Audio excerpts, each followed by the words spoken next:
Good morning everyone, how are you? कैसे हो भाई सभी लोग? Good morning, good morning.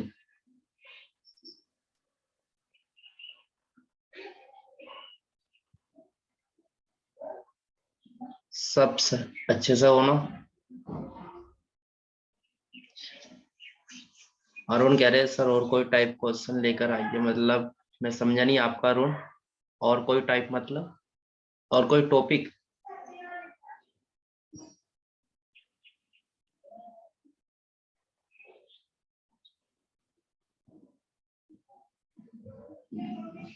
चलिए कोई नहीं, नेक्स्ट जल्दी हम और किसी टॉपिक पे बात करेंगे। अभी इसको जल्दी से हम फिनिश करेंगे। सबसे पहले सिलोलिज्म को देखिए। सिलोलिज्म में क्या है, सभी स्टूडेंट्स को मोस्टली पता है कि हर एग्जाम, कोई भी एग्जाम हो, ऐसा कोई एग्जाम नहीं है, कुछ टॉपिक्स आपके रीजनिंग के ऐसे हैं जो कोई भी एग्जाम आपका हो उसमें आपका डेफिनेट आने ही आने हैं।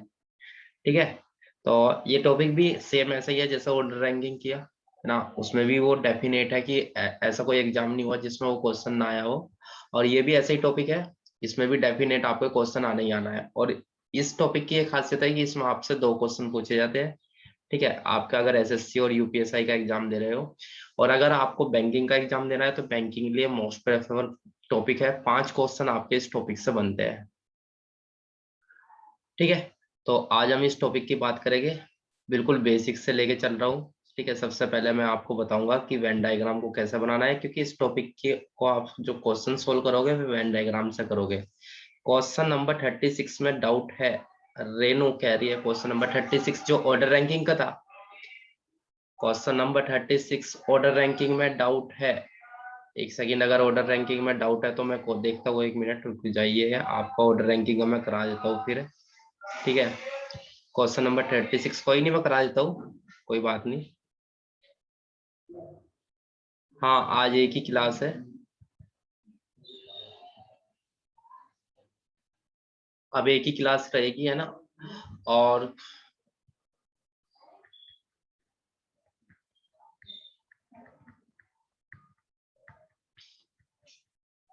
किसी क्वेश्चन में किसी का डाउट नहीं है ना?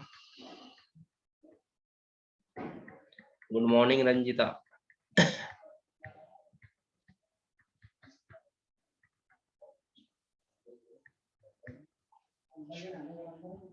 मैथ का लेक्चर की मैंने बात की थी बेटा, मैंने बोला भी था अगर लॉकडाउन खुल गया तो मंडे से डेफिनेट आपका मैथ का लेक्चर हो जाएगा, लेकिन ऐसी सिचुएशन नहीं है, लॉकडाउन नहीं खुला।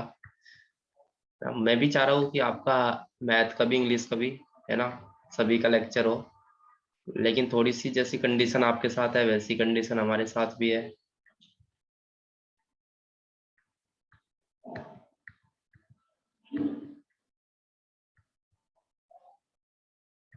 क्वेश्चन नंबर 36, चलिए कोई नहीं, ये क्वेश्चन नंबर 36 था, आप लोग एक बार देख लीजिए, क्योंकि मे भी कल भी था कि ऐसा ही ये क्वेश्चन थोड़ा सा रह गया था। ठीक है, हम नहीं कर पाए थे, लास्ट में टाइम हो गया था हमारी क्लास का। आज देख लीजिए।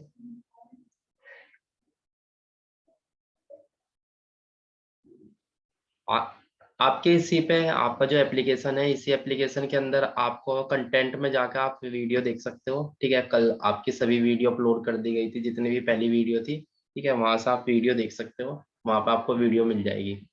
चलिए देखिए इस क्वेश्चन को, इस क्वेश्चन को हम लोग कैसे, कल मैंने आपको बताया था। ठीक है, तो आज आप एक बार दोबारा से देख लीजिए, मैक्सिमम लोग आ गए हैं क्लास के अंदर। ठीक है, तो इसमें क्या कहा है, उसने कहा है एक person is basket to put in a basket one orange when order one. क्या कह रहा है, जैसे सपोज करो एक बास्केट है और एक बास्केट के अंदर मैं आपसे कह दूं कि इसके अंदर आपको क्या करना है, ऑरेंज डालना है, कीवी डालना है, मैंगो डालना है, और ऐसे ही ऑरेंज और कीवी को निकालना भी है। तो उसके लिए मैं आपको पहले कंडीशन बताता हूँ कि कैसे आप डाल लोगे, है ना। तो उसमें कंडीशन ये बताई हुई कि जब मैं आपको वन बोलूँ, जब मैं आपको वन कहूँ तो आप इसके अंदर क्या करोगे, ऑरेंज डाल दोगे। ठीक है, जब मैं वन आपको कहूंगा तो इसके अंदर आप क्या करोगे, ऑरेंज को डाल दोगे। ठीक है, ऐसे ही उसने कहा है अगर मैं आपको कहूँ कि टू, तो टू कहते ही आप इसके अंदर क्या करोगे, मैंगो को डाल दोगे, सॉरी कीवी। किसको डाल दोगे इसके अंदर, आप कीवी को डाल दोगे। तो टू पे किसको डालना है, कीवी को। और ऐसे ही जैसे ही मैं आपको कहूँ कि थ्री, तो थ्री पे आपको डालना है मैंगो, है ना। तो ये एक हिंट दिया कि जैसे मैं 1 कहूँ तो 1 पे आपको ऑरेंज डालना है, 2 कहूँ तो 2 पे कीवी डालना है, 3 कहूँ तो 3 पे क्या करना है, मैंगो। तो ये वाली टर्म ये थी वो जो डालने वाली है ना, उस बास्केट के अंदर जब आपको डालना है। अब अगर मैं आपको कहता हूँ 4, तो 4 पे आपका क्या होगा कि आपको एक ऑरेंज निकालना है ना, एक ऑरेंज प्लस एक कीवी निकालना है, बास्केट से निकालना है। ये था डालने वाला सिस्टम और ये था निकालने वाला सिस्टम, है ना। तो जब 4 का मैं ऑर्डर दूंगा आपको कि 4, मैंने जैसे ही 4 बोला तो आप क्या करोगे, उस बास्केट से एक ऑरेंज और एक कीवी को निकालोगे। तो आपको उसने ये ऑर्डर दिया हुआ है कि इस तरीके का एक ऑर्डर बना था, है ना। जैसे मैंने शुरू में कहा 1, फिर कहा 2, फिर कहा 3। तो जैसे जैसे मैंने कहा वैसे वैसे आप डालते जा रहे थे, और जैसे ही मैंने 4 कहा तो आपने उसमें से निकाल भी लिया। तो ये उसका एक ऑर्डर है। इसमें क्वेश्चन नंबर फर्स्ट आपसे ये पूछा है कि ये बताओ इस बास्केट के अंदर लास्ट में कितने फ्रूट बचते हैं, हाउ मैनी फ्रूट्स, है ना। इस बास्केट के अंदर लास्ट में कितने फ्रूट बचते हैं, ये पहला क्वेश्चन था। तो इसको आप कैसा करोगे, आपको पता है कि 4 का जो मतलब है, 4 का मतलब है निकालना, है ना। तो आप 4 को काउंट नहीं करोगे, 4 को तो बल्कि क्या करोगे, जब टोटल फ्रूट इसमें काउंट कर लोगे तो उसमें से 4 को क्या करोगे, माइनस करोगे। तो आप काउंट करो, देखो 1 2 3 4 5 6 7 8 9 10 11 12 13 14 15 16 17 18 19। इसका इसके अंदर जो फ्रूट आपने डाल लेते, तो फ्रूट कितने डाल लेते, 19। ठीक है। अब 4 का मतलब मैंने अभी बताया था, 4 का मतलब है निकालना। 4 का मतलब क्या है, निकालना। तो 4 का मतलब निकालने का मतलब है कि उसमें से ऑरेंज भी निकलेगा और कीवी भी निकलेगा। तो 4 कितनी बार है, 4 टाइम्स है, देखो 2 3 4, 4 है 4 टाइम्स, है ना। 4 कितनी बार है, 4 टाइम्स ही आपको दे रखा है। तो 4 का 4 टाइम्स देने का मतलब है कि 1 टाइम्स में एक ऑरेंज निकलेगा, एक कीवी निकलेगा, मतलब 2 फ्रूट निकलेंगे। तो 4 बार है तो कितने फ्रूट निकल गए, 8 फ्रूट निकल गए इसमें से, है ना। 4 मल्टीप्लाई 2, भाई 4 टाइम्स दे रखा है और एक बार में 2 फ्रूट निकल रहे हैं, तो 19 में से -8 कर दो तो कितना आ गया, 11। तो पहले क्वेश्चन का आंसर आ गया आपका option number B, 11। Right. Question number second में उसने ये पूछा, how many kiwi will be there in the basket at the end of the above order. उसने कहा है कि लास्ट में ये बताओ कि जो ऑर्डर आपको दे रखा है उसमें ये बताओ कि बास्केट में लास्ट में कितनी कीवी बचती है। तो कीवी का मतलब था 2। देखिए कीवी का मतलब क्या था, 2 था। कीवी का अगर मतलब 2 था तो पहले आप ये देखो कि इसके अंदर कीवी आपने डाली कितनी थी। तो 1 2 3 4 5, है ना, 6। तो यहाँ पे जो 2 लिखा हुआ है वो 6 टाइम्स लिखा हुआ है, मतलब उस बास्केट के अंदर आपने 6 कीवी डाली थी, लेकिन उसमें से आपने 4 बार कीवी निकाल भी ली थी। क्यों, क्योंकि आपने उसमें 4 बार 4 को दिया हुआ है, देखो एक ये दे रखा है, एक ये दे रखा है, और जब आप 4 कह रहे थे, 4 बोल रहे थे, तो उसमें ऑरेंज भी निकल रहा था तो कीवी भी निकल ली थी। तो इसका मतलब माइनस कर दो 4, है ना। तो ये बच गया 2। तो बास्केट के अंदर जो कीवी बची थी वो कितनी बची थी, 2। राइट, हो गया। अब नेक्स्ट देखिए, नेक्स्ट पे क्या कह रहा है, नेक्स्ट क्वेश्चन पे कह रहा है, how many orange will be there in the basket at the end of the above order sequence, है ना। आपसे पूछा है कि कितने ऑरेंज लास्ट में बचते हैं, तो आप ऑरेंज का मतलब जो था वो 1 था, तो काउंट कीजिए 1 2 3 4 5 6। ठीक है। तो यहाँ पे जो ऑरेंज वाला सिस्टम है वो भी 6 है। ऑरेंज कितने थे इसमें, 6 ऑरेंज आपने डाल लेते, लेकिन उसमें से 4 टाइम्स आपने निकाल भी लिए थे, क्योंकि 4 जो है 4 बार आ रहा है ना। ऑरेंज कब निकल रहा था, जब आपने 4 बोला था। तो इसका माइनस कर दो तो यहाँ पे भी आंसर कितना आ जाएगा, 2 आ जाएगा। Option number C is the right answer. Clear है सभी को क्वेश्चन। अब हो गया।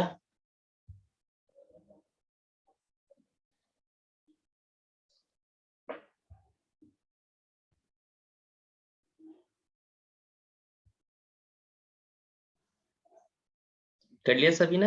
अब अपने वापस टॉपिक पे चले। रंजीत आप पूरी क्लास बेटा इसी क्वेश्चन में निकल जाएगी, दोबारा समझाने का मतलब जो है, देखिए अगर मैं आपको एक बोलता हूँ तो एक का मतलब है ऑरेंज आपने बास्केट के अंदर डाल दिया। जब मैं दो बोल लूँ तो दो का मतलब है कि आपने उसके अंदर एक कीवी डाल दी। जब मैं 3 बोल लूंगा तो उसका मतलब उसका अंदर आपने एक मैंगो डाल दिया। और जैसे ही मैंने 4 बोला तो 4 का मतलब है उस बास्केट में से आपने ऑरेंज और एक कीवी दोनों को निकाल लिया। ऑरेंज और कीवी को, ये याद रखना है ना। ऑरेंज और कीवी क्या कर लिया, निकाल लिया। तो ये आपको एक ऑर्डर दे रखा है इसने, यहाँ से लेके यहाँ तक का पूरा कंप्लीट एक ऑर्डर दे रखा है, और इस ऑर्डर के अंदर उसने आपसे ये पूछा है कि ये बताओ बास्केट के अंदर लास्ट में कितने फ्रूट बचे थे। तो सबसे पहले आप ये करना कि इस ऑर्डर के अंदर, इसके अंदर आपको क्या काउंट करना है कि जहाँ पे 1 लिख रहा है, 2 लिख रहा है, 3 लिख रहा है, इन तीनों को आपको काउंट करना है। तो ये काउंट करके आए आपके 19। इसका मतलब है इस बास्केट के अंदर 19 फ्रूट थे। अब इसमें ये देखना कि 4 कितनी बार लिख रहा है, 4 बार लिख रहा है। तो 4 के गुना कर दो 2 से, क्यों? क्योंकि उसके अंदर एक ऑरेंज और एक कीवी को बाहर निकाल रहे थे। तो 8 माइनस किया तो आंसर आ गया आपका 11। ठीक है, बी ऑप्शन पहले का। दूसरे में उसने पूछा कीवी। तो कीवी का क्या फंडा है, कीवी को आप देखो, कीवी का मतलब था 2। तो इस लाइन में आप ये देखो कि 2 कितनी बार लिखा हुआ है, 2 लिखा हुआ है उसमें 6 बार। इसका मतलब बास्केट में 6 कीवी आपने डाल लेते, और निकालने का मतलब है 4। 4 कीवी आपने निकाल लिए थे, क्योंकि इसमें जो 4 लिख रहा है वो 4 बार लिख रहा है। तो -4 किया तो बचे कितने, 2 कीवी बचे। ऐसे ही उसने ऑरेंज को कहा है, ऑरेंज को आपने काउंट किया तो ऑरेंज का मतलब था 1। आप इस लाइन में ये देखो 1 कितनी बार लिखा हुआ है, 1 लिखा है 6 बार।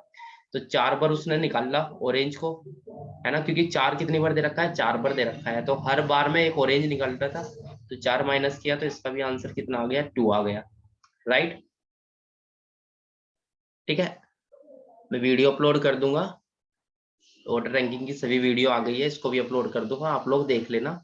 अब वापस हम चलते हैं अपने क्वेश्चन पे, ठीक है।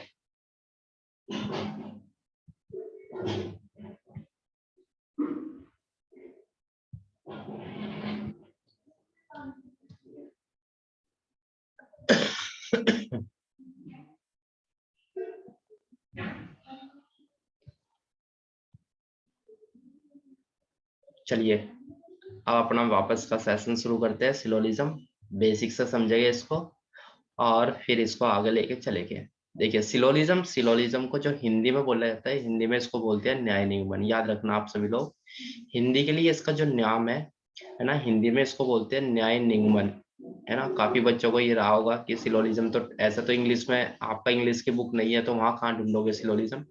तो वहाँ हिंदी के लिए लिखा होता है न्याय निगमन, है ना। बहुत इंपॉर्टेंट टॉपिक है, और बच्चों के भी बहुत ज्यादा डाउट्स आते हैं इस टॉपिक के अंदर।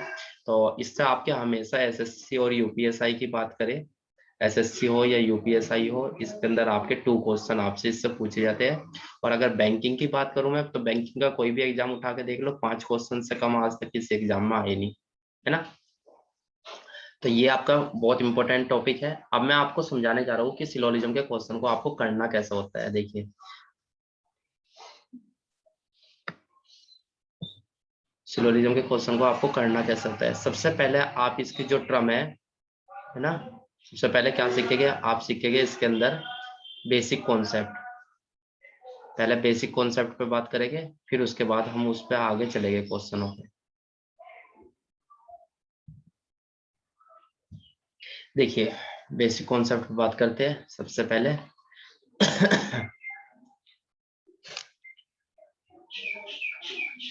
जब भी आपको सिलोजिज्म का क्वेश्चन होगा गिवन, सिलोक्स का क्वेश्चन जब भी आपको गिवन होगा, तो याद रखना सिलोक्स के क्वेश्चन के अंदर जो फॉर्मेट होता है वो स्टेटमेंट एंड कंक्लूजन का होता है। स्टेटमेंट और कंक्लूजन, है ना। एक तो स्टेटमेंट गिवन होती है आपको, और साथ के साथ क्या गिवन होता है, कंक्लूजन गिवन होता है। स्टेटमेंट एंड कंक्लूजन, हिंदी में स्टेटमेंट को बोलते हैं कथन, और कंक्लूजन को बोलते हैं हिंदी में निष्कर्ष। ये आप लोग याद रखना कि क्वेश्चन जब भी आपको गिवन होगा, पहले स्टेटमेंट गिवन होगी, फिर आपको कंक्लूजन गिवन होगा।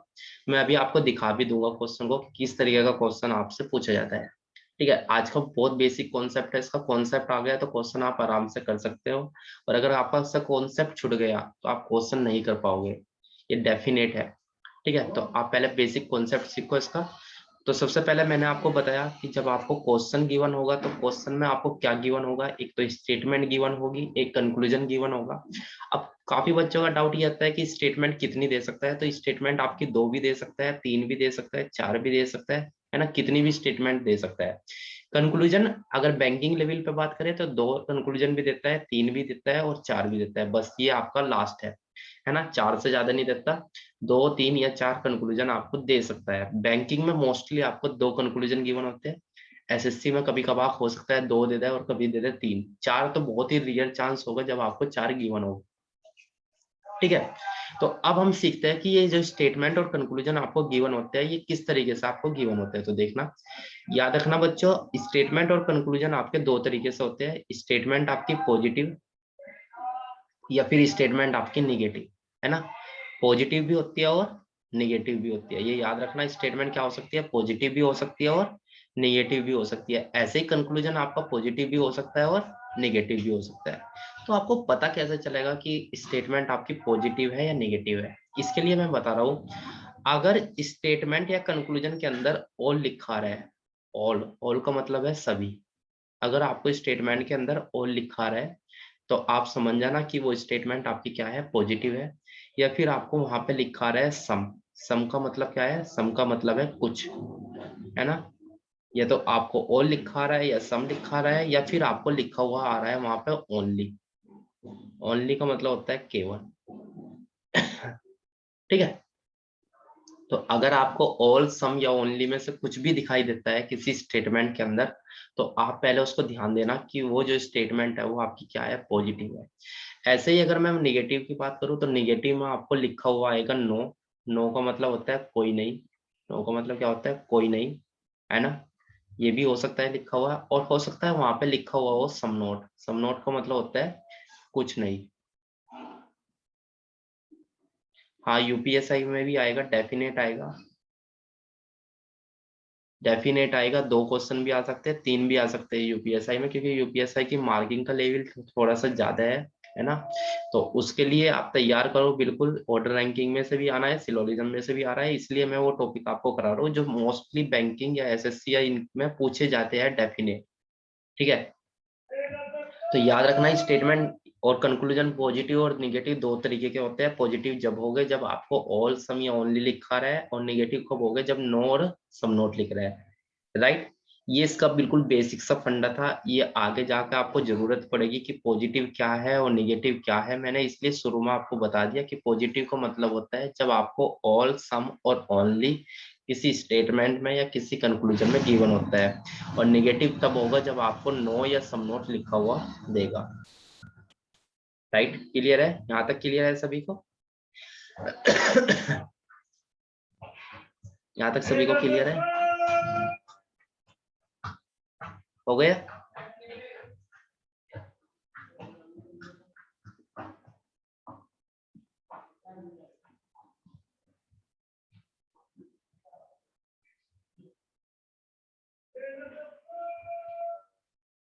चलिए अब आगे बात करते हैं, आगे आते हैं अपने। अब मैं आपको ये जो मैंने बताया कि स्टेटमेंट और कंक्लूजन आपके पॉजिटिव और निगेटिव हो सकते हैं, ये होगे कैसे, है ना। मैं आपको इसमें सबसे पहला तरीका बताता हूँ कि इसमें आप जब क्वेश्चन करोगे तो इस तरीके से आपको स्टेटमेंट और कंक्लूजन गिवन होगे।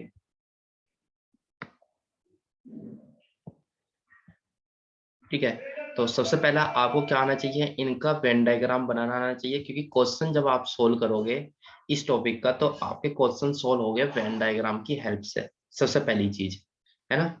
तो आपको जो अभी मैंने बताया कि स्टेटमेंट और कंक्लूजन आपके चार तरीके के, यहाँ पे आपको भी बताया था कि दो तरीके से होती है, जिसमें एक में ऑल, सम, नो और सम नोट गिवन होता है। तो आप लोग याद रखना कि जब आपको स्टेटमेंट या कंक्लूजन में क्वेश्चन मिलेगा तो आपको ये इस तरीके से लिखा हुआ मिलेगा, है ना। यही तो स्टेटमेंट है और ये इन्हीं में से क्या बनना है, कंक्लूजन बनना है। लेकिन मैं आपको ध्यान पहले से ही ये दे दूं, ध्यान के लिए याद रखना। देखो यहाँ पे ये जो यहाँ पे ए लिखा हुआ है और यहाँ पे दो टर्म लिखे हुए हैं, एक ए लिखा हुआ है और एक बी लिखा हुआ है, इनको बोलते हैं बेटा एलिमेंट। इनको क्या बोलते हैं, एलिमेंट। आप लोग ये मत सोचना कि क्वेश्चन में भी आपको ए और बी लिखा आएगा, ये एलिमेंट होते हैं। एलिमेंट आपके कुछ भी हो सकते हैं, है ना। एलिमेंट में आपका कुछ भी हो सकता है वहां पे कैट दे दे, हो सकता है वहां पे डो लिखा हुआ दे दे, हो सकता है वहां पे 1 2 3 4, या फिर आपको वहां पे ए से लेकर जेड तक कुछ भी लिखा दे सकता है ना, एटसेट्रा। इसमें आपको कुछ भी आपको गिवन हो सकता है। तो याद रखना ये जो आपको ए बी या cat, dog, elephant, table, pen, pencil, rubber, cutter, ये शॉर्पनर, इस तरीके से जो भी आपको गिवन होता है ये आपके एलिमेंट होते हैं। ये आपके कुछ भी हो सकते हैं एटसेट्रा में, इसलिए मैंने आपको कह दिया ये कहीं तक भी कुछ भी आपको दे सकता है। लेकिन इसमें आप ये याद रखना कि जो एलिमेंट पहले लिखा होता है, जैसे यहाँ पे ए पहले लिखा होता है, तो ए का मतलब है यहाँ पे ए क्या है, सब्जेक्ट है। ये आप लोग याद रखना, जो एलिमेंट पहले आपको गिवन होता है वो होता है आपका सब्जेक्ट। जो एलिमेंट आपके बाद वाला होता है उसको बोलते हैं प्रेडिकेट, है ना। ये आगे आएगा भी क्वेश्चनों में, सब्जेक्ट और प्रेडिकेट, है ना। जो एलिमेंट पहले होता है उसको सब्जेक्ट बोलते हैं, जो एलिमेंट बाद में होता है उसको प्रेडिकेट बोलते हैं, राइट।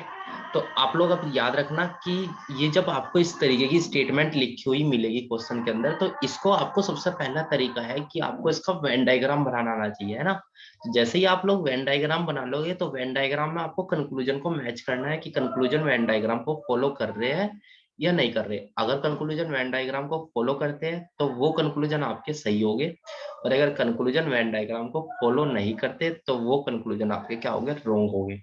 ठीक है। अब मैं वेन डायग्राम बनाना सिखाता हूँ आपको, वेन डायग्राम कैसे बनेगा। देखिए, पहले वाली स्टेटमेंट जो आपको दे रखी है उसने कहा है सभी ए क्या है, बी है। तो सभी ए बी है, ये उसने बोल रहा है कि जितने भी ए है वो सारे के सारे क्या है, बी। तो आप इसका जो वेन डायग्राम बनाओगे वो इस तरीके से बनाओगे, ये आपका टोटल ए हो गया, और इस ए के बाहर यहाँ पे क्या बनाओगे, बी। ठीक है। तो इसका जो वेन डायग्राम बनेगा ऑल का, तो ऑल का वेन डायग्राम इस तरीके से बनेगा, सभी ये क्या है, बी है। ठीक है, या तो आप ऐसे बना लो, और अगर आप लोग ऐसे नहीं बनाना चाहते तो इसको आप ऐसे भी बना सकते हो कि ये ए हो गया, और इस ए की बाउंड्री पे यहाँ किसको रख दो, बी को रख दो, राइट। तो ये वेन डायग्राम कब बनाना, जब आपको ऑल की टर्म गिवन होगी। क्लियर। अब दूसरा आता है सम। अब सेकंड वाले का देखिए सम। तो सम के केस में आप वेन डायग्राम कैसे बनाओगे, सम के केस में आप बनाओगे इस तरीके से। उसने कहा कुछ ए बी है, तो पहले आप ये ए लोगे, ये आपका ए हो गया।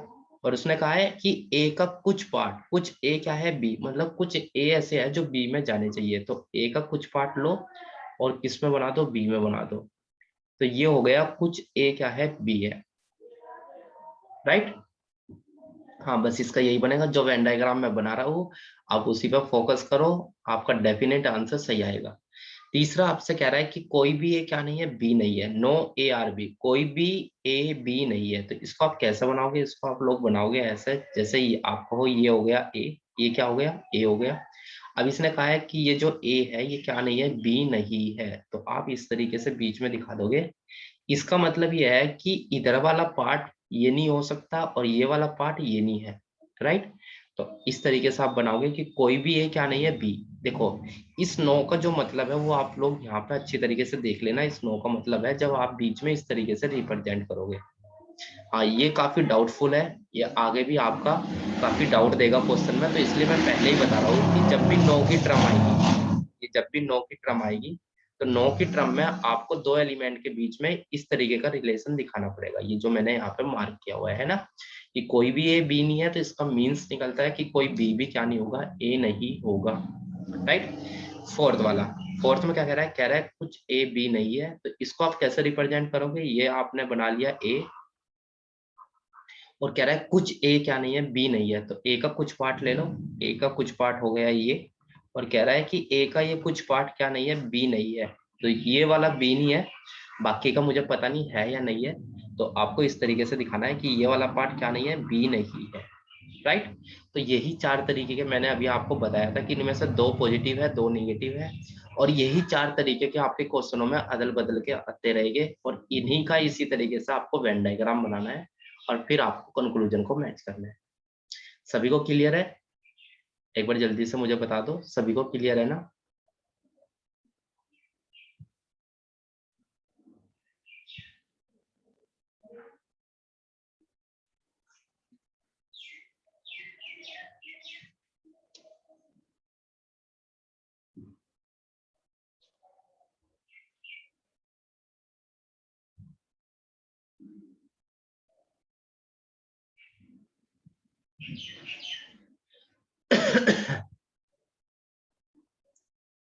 हो गया? आगे चले, चलिए आगे देखते हैं, आगे बढ़ते हैं।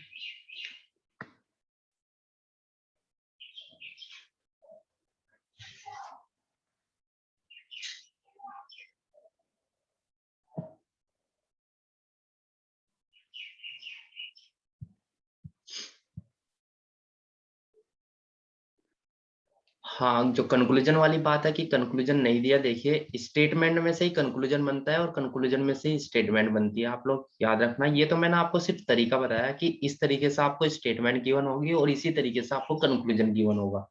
जब आपको मैं अभी क्वेश्चन नंबर फर्स्ट पे लेकर चलूंगा तो उसमें आपको स्टेटमेंट भी गिवन होगी और कंक्लूजन भी गिवन होगी। देखो क्या है क्वेश्चन में आपको, चलिए अगर मैं आपको पहले क्वेश्चन ही दिखा देता हूँ, कोई नहीं, किस तरीके से क्वेश्चन होगा, हो सकता है आपको ज्यादा अच्छे से क्लियर हो जाए क्वेश्चन देख के। देखिए मैं पहले क्वेश्चन बता देता हूँ, फिर कॉन्सेप्ट सीख लेना आपको। ये आपका क्वेश्चन है, इस तरीके से आपको क्वेश्चन लिखा हुआ आएगा। हाँ ये देखिए, ये यहाँ पे इस तरीके से आपको क्वेश्चन लिखा आएगा। पहले आपको स्टेटमेंट गिवन होगी, जैसे कि यहाँ पे दे रखा है, ये स्टेटमेंट दे रखी है, दो स्टेटमेंट आपको दे रखी है, और इन दो स्टेटमेंट के बाद आपको फिर दो कंक्लूजन दे रखे हैं, है ना। तो पहले आप क्या करोगे, इन स्टेटमेंट से वेन डायग्राम बनाओगे, जैसे अभी मैंने आपको बताया। फिर आप ये देखोगे कि इनमें कौन से कंक्लूजन फॉलो कर रहे हैं और कौन से फॉलो नहीं कर रहे। तो उनके अकॉर्डिंग फिर आपको ऑप्शन गिवन होंगे, जो ऑप्शन आपको गिवन होंगे उसके अकॉर्डिंग आप आंसर लगा दो, ठीक है। तो इस तरीके से आपको क्वेश्चन होगा, लेकिन इस यहाँ तक जाने के लिए से पहले आपको कुछ कॉन्सेप्ट सीखना पड़ेगा, क्योंकि डायरेक्ट आप क्वेश्चन पे जाओगे तो फिर उलझ जाओगे जाके। इसलिए मैं पहले आपको सारे कॉन्सेप्ट क्लियर कर रहा हूँ कि क्या क्या आप पे आ सकता है और क्या क्या आपसे पूछ सकता है, इससे ज्यादा आपसे नहीं पूछेगा।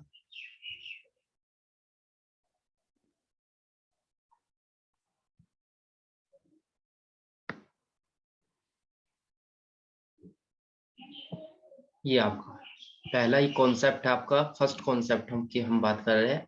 पहला कॉन्सेप्ट है आपका ऑल का, है ना।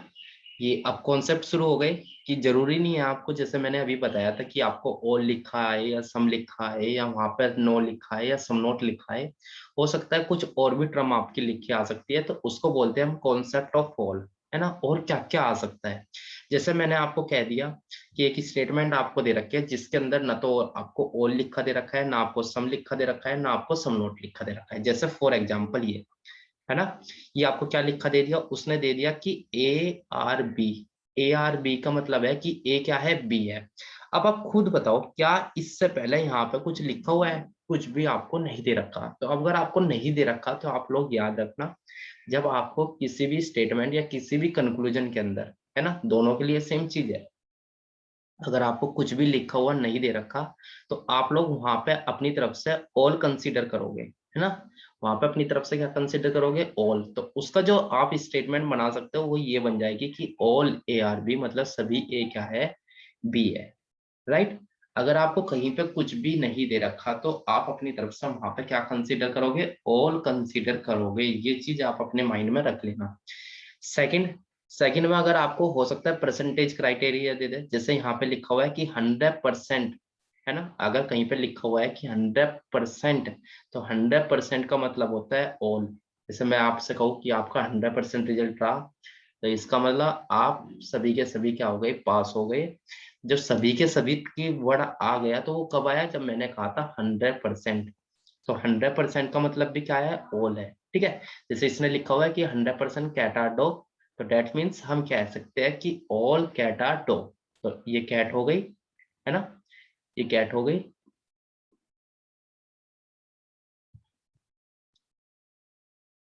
एक सेकेंड,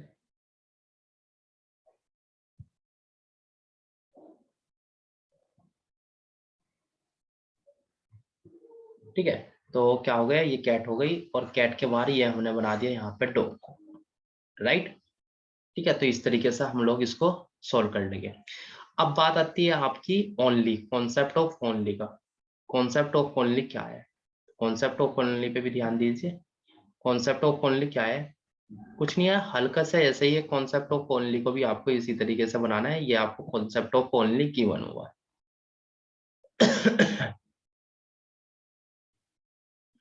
कॉन्सेप्ट ऑफ ओनली में आ जाओ। कॉन्सेप्ट ऑफ ओनली क्या कहते हैं, देखिए कॉन्सेप्ट ऑफ ओनली क्या कह रहा है। कॉन्सेप्ट ऑफ ओनली ये सबसे ज्यादा इंपॉर्टेंट है आजकल के, काफी ज्यादा ट्रेंड चल रहा है, एग्जाम में पूछा जा रहा है काफी ज्यादा। तो जब भी आपको कहीं पे ओनली लिखा आएगा, जैसे सपोज करो फॉर एग्जांपल मैं आपको एक स्टेटमेंट दे दी, एक स्टेटमेंट आपको गिवन कर दी मैंने, और इस स्टेटमेंट के अंदर मैंने आपको लिखा हुआ दे दिया कि ओनली ARB, मतलब केवल ए क्या है, बी, केवल ए क्या है, बी है। तो जब आपको ये ओनली लिखा हुआ है तो आपको मैंने अभी तक ओनली का कोई भी वेन डायग्राम नहीं बताया कि ओनली का वेन डायग्राम आपको कैसे बनाना है। मैंने आपको बताया ऑल का, सम का, नो का और सम नोट का। तो इस ओनली को आप क्या करोगे, जब भी आपको इस तरीके से गिवन होगा तो आप लोग याद रखना, इस ओनली को हटा के यहाँ पे क्या करोगे, ऑल करोगे, और ऑल को बाद में ले जाकर रिवर्स में ले जाकर उल्टा ले जाकर रीड करोगे, है ना। तो इसको आप कैसे करोगे, ओनली को हटा के वहां पे क्या लिख लोगे, ऑल, और ऑल को उल्टा ले जाओ, लास्ट में ले जाओ, है ना, ऑल बी आर ए। फिर आप इसको ऐसे रीड करो, ऑल बी आर ए, देखो यहाँ पे लिखा हुआ है भी है कि ऑल बी आर ए, ठीक है। तो ओनली ए आर बी कहा था उसने, केवल ए बी है, आपने उसको बना दिया ऑल बी आर ए। तो इसका वेन डायग्राम फिर आप ऐसा बना सकते हो, ये बी हो गया और इस बी के बाहर यहाँ पे क्या आ जाएगा, ए आ जाएगा, राइट।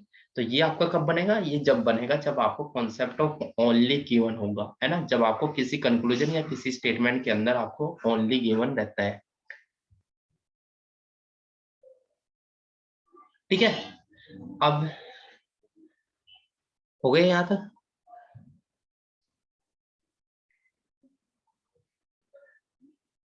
अभी हम क्या करेंगे, सभी लोग ध्यान देना, अभी हम एक क्लास और अपडेट करेंगे, है ना, इसके बाद भी मैं एक क्लास और लूंगा अभी के अभी, ठीक है। आप लोग उसमें भी ज्वाइन कर लेना साथ के साथ, अभी के अभी 1 मिनट के अंदर ही, जैसे ये क्लास ओवर होती है तो इसके बाद आपको एक नोटिफिकेशन आ जाएगा, आप लोग उस पर भी ज्वाइन कर लेना, क्योंकि मुझे लगता नहीं कि इस क्लास के अंदर इसका पूरा कॉन्सेप्ट क्लियर होने के बाद आपको क्वेश्चन हो जाएगा, ठीक है। तो मैं चाहता हूँ कि आप एक क्लास और कर लेंगे 10-15 मिनट की, उसमें आपको मैं कुछ क्वेश्चन करा दूंगा जिससे आप उसके बेस पे कुछ क्वेश्चन खुद से ट्राई कर सको, राइट है। चलिए, अब ये आपको हो गया कॉन्सेप्ट ऑफ ओनली, हो गया कॉन्सेप्ट ऑफ ऑल, हो गया।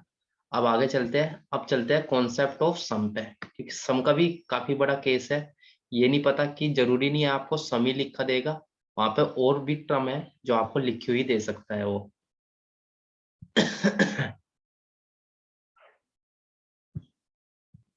ठीक है, तो देखिए इसको देखते हैं, concept of some. Concept of some क्या है,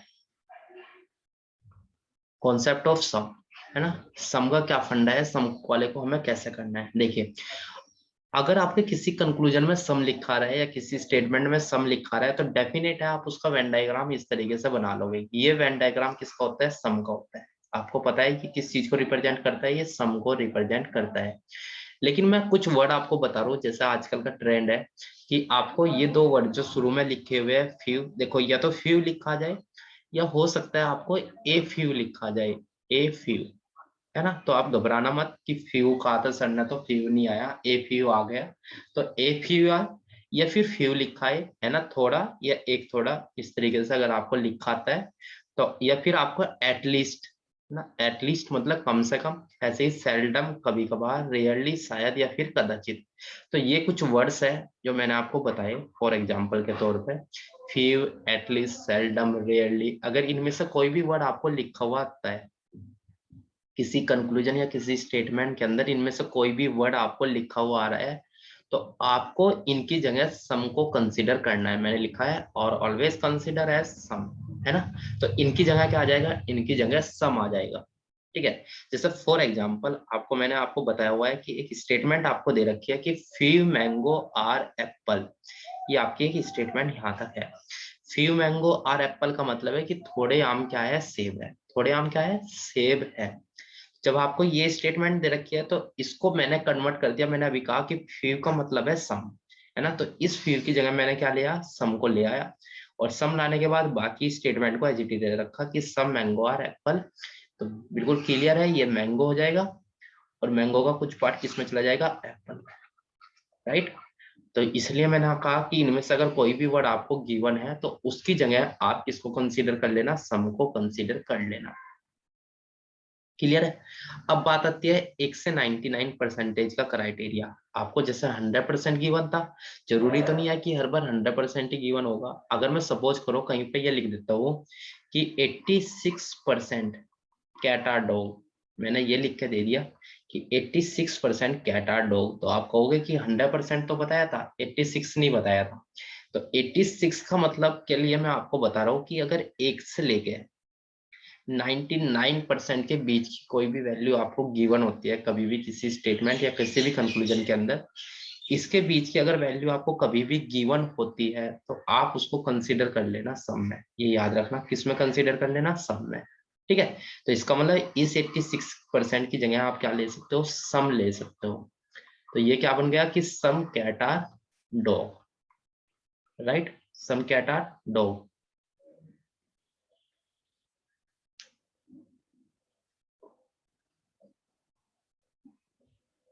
रजत चौहान, बेटा जब ब्रांच बंद हो रही है, फोन ब्रांच में रखा हुआ है, तो रिप्लाई कहाँ से आ जाएगा, आप ये तो बता दीजिए मुझे। इंक्वायरी सेक्शन का फोन है, इंक्वायरी सेक्शन का फोन ब्रांच में रखा हुआ है, तो वो कोई पर्सनली फोन थोड़ी है हमारे पास, हो पर्सनल फोन थोड़ी है। अगर वो ब्रांच में रखा है तो रिप्लाई कैसा आ जाएगा, आ ही नहीं सकता रिप्लाई, है ना। लेकिन कल आपने मुझे बताया था तो मेरे याद है ये चीज, आपको फीस रिफंड का फंड है। अगर आपको कॉल करके सेटिस्फेक्शन मिल जाता है कि हाँ ये ऐसे ऐसे हो जाएगा, तो बिल्कुल आप मेरा नंबर किसी से भी ले लेना, या मैं खुद बता रहा हूँ मेरा नंबर, ठीक है, आप कॉल कर लो। लेकिन ये पॉसिबल तभी हो पाएगा बेटा जब ब्रांच ओपन होगी। अगर ब्रांच ओपन नहीं हो रही है अभी तो ये पॉसिबल नहीं है। आपकी जो भी प्रॉब्लम है वो आपका सोल्यूशन हो जाएगा, डोंट वेरी। ठीक है, चलिए अब लेते हैं 0%। 0% का मतलब है नो, याद रखना 0% अगर कहीं पे लिखा रहा है तो 0% का मतलब क्या है, नो है। क्लियर हो गए यहाँ तक। तो ये यहाँ तक का आपका कॉन्सेप्ट था जो आपको जरूरत पड़ेगी क्वेश्चनों में, सम के केस में भी, ऑल के केस में भी, नो और ओनली। ठीक है, आपको वेन डायग्राम बनाना आ गया होगा।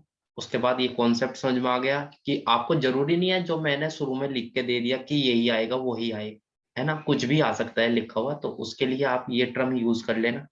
और इनको करने के बाद फिर आपको क्वेश्चन का वेन डायग्राम बनाना, फिर आपको उसमें कंक्लूजन मैच कराना, तब जाके आपके कंक्लूजन को सही गलत का हम जवाब दे पाएंगे।